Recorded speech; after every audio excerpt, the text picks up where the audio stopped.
नमस्कार, ये आकाशवाणी है। अभी आपको रिशोभा से समाचार सुनेंगे।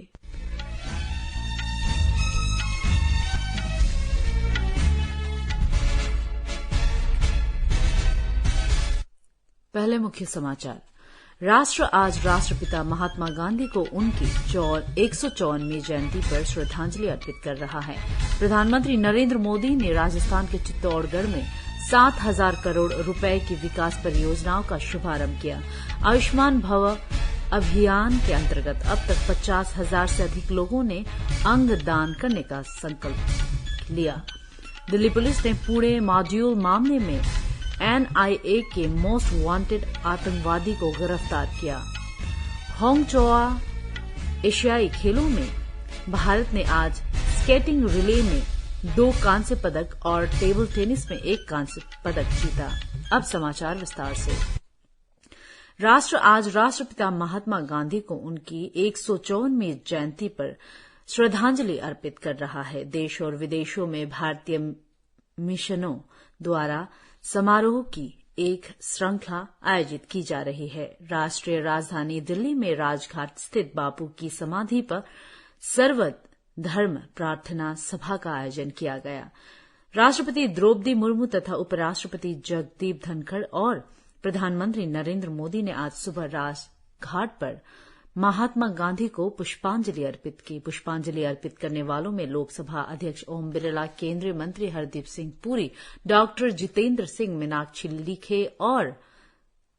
लेखी और कांग्रेस अध्यक्ष मल्लिकार्जुन खड़गे शामिल थे।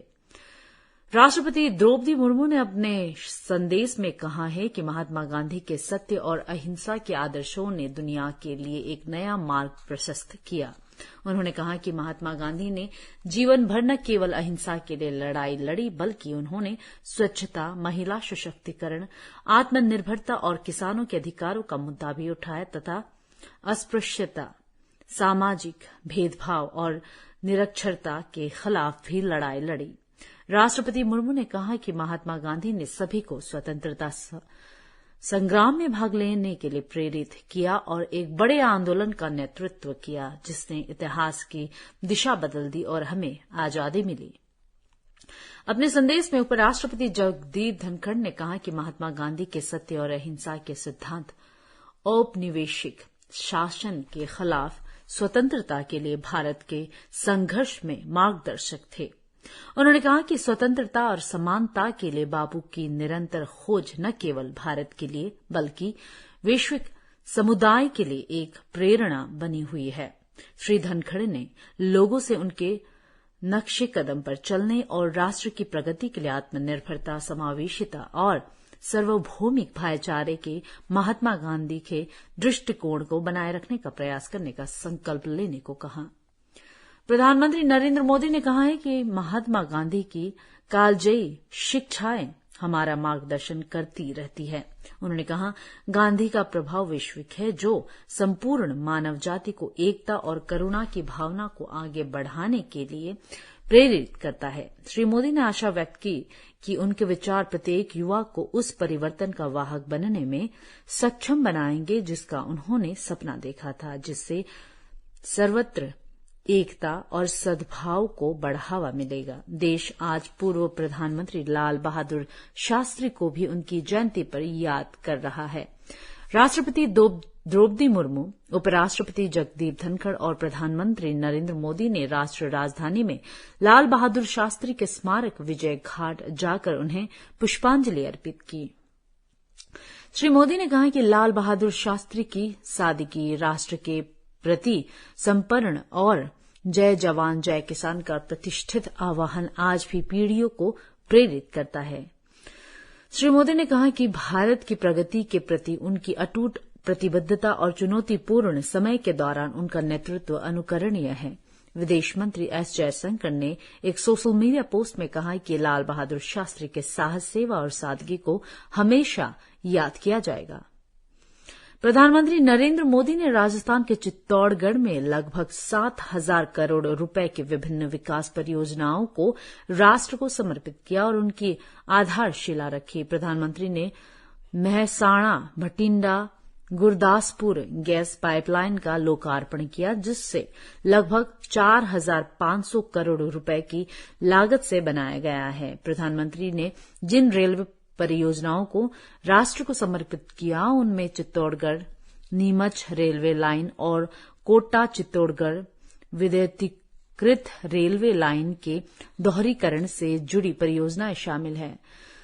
प्रधानमंत्री ने विदेश दर्शन योजना के तहत नाथद्वारा में विकसित पर्यटन सुविधाओं का लोकार्पण किया। कार्यक्रम को संबोधित करते हुए प्रधानमंत्री ने कहा, चित्तौड़गढ़ से शुरू की जा रही परियोजनाओं का राजस्थान के बुनियादी ढांचे, कनेक्टिविटी और शिक्षा पर परिवर्तनकारी प्रभाव पड़ेगा और आम लोगों का जीवन भी सुगम होगा।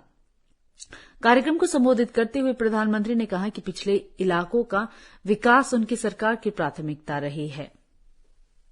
सरकार ने देश के आकांक्षी जिलों का चयन किया है, जहां विकास कार्य किए जा रहे हैं।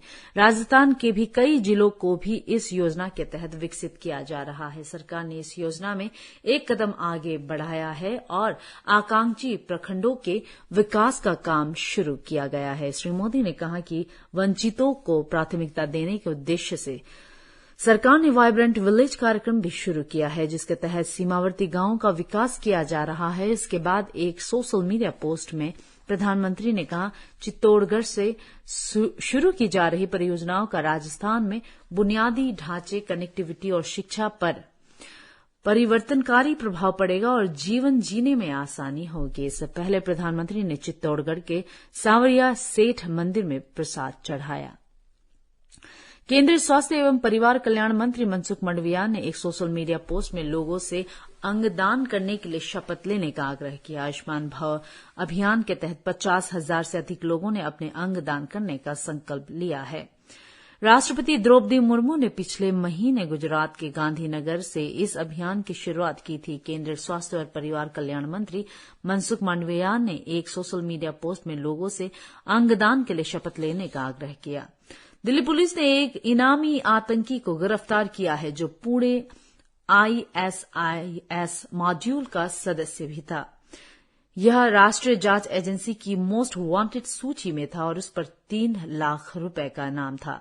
दिल्ली पुलिस स्पेशल सेल ने मॉड्यूल के कुछ अन्य सदस्यों को भी हिरासत में लिया है। मॉड्यूल विदेश स्थित हैंडलर्स से निर्देश लेकर उत्तर भारत में आतंकी घटनाओं को अंजाम देने की योजना बना रहा था। पुलिस ने IED निर्माण के लिए इस्तेमाल होने वाले संदिग्ध सामग्रियों सहित आपत्तिजनक सामग्री बरामद की है। चीन के हांगचाओ में एशियाई खेलों में आज भारत ने 3 और कांस्य पदक जीत लिए हैं। पदक तालिका में भारत 13 स्वर्ण, 21 रजत और 22 कांस्य पदकों के साथ कुल 56 पदक लेकर चौथे स्थान पर बना हुआ है। पुरुष हॉकी में अपने ग्रुप स्टेज के आखिरी मैच में इस समय भारत का मुकाबला बांग्लादेश से हो रहा है। वहीं कबड्डी में इस समय भारतीय महिला टीम चीनी ताइपे के साथ मुकाबला कर रही है। बैडमिंटन के सिंगल में किदाम्बी श्रीकांत और डबल्स में सात्विक साईराज रंकी रेड्डी और चिराग शेट्टी की जोड़ी जीत के साथ अगले दौर में पहुंच गए हैं। चीन के हांगझोउ एशियाई खेलों में अब की बार 100 पार का लक्ष्य लेकर उतरे भारतीय खिलाड़ियों का शानदार प्रदर्शन जारी है। 19वें एशियन खेलों के आज 9वें दिन की शुरुआत 3 कांस्य पदक से हुई। स्पीड स्केटिंग में पहले भारतीय महिला टीम ने कांस्य पदक जीता। उसके बाद पुरुष टीम ने भी कांस्य पदक अपने नाम लिया। इसके बाद टेबल टेनिस के महिला डबल्स में भी कांस्य पदक आया। टेबल टेनिस में सुतीर्था अयहिका मुखर्जी की जोड़ी को सेमीफाइनल में हार का सामना कर कांस्य पदक से संतोष करना पड़ा। भारतीय जोड़ी को कोरिया ने 4-3 से पराजित किया। इससे पहले आज संजना भुट्ला, कार्तिका जगदीश्वरन, हिरल साधु और आरती कस्तूरी की महिला टीम ने रोलर स्केटिंग में 3000 मीटर रिले रेस में कांस्य पदक जीता। वहीं स्केटिंग में पुरुष की 3000 मीटर स्पीड स्केटिंग में भारत के आर्यन पाल, आनंद कुमार सिद्धांत और विक्रम की टीम ने तीसरे स्थान पर रही और कांस्य पदक हासिल किया। बैडमिंटन में मिक्स्ड डबल्स में कृष्णा प्रसाद और तनिषा क्रेस्टो की जोड़ी मकाओ की जोड़ी को हराकर अंतिम 16 में पहुंच गई है। आज के व्यक्तिगत मुकाबलों में किदाम्बी श्रीकांत, एसएच प्रणय, पीवी सिंधु अपने अपने मुकाबले खेलेंगे। इसी के साथ समाचार बुलेटिन समाप्त हुआ। नमस्कार।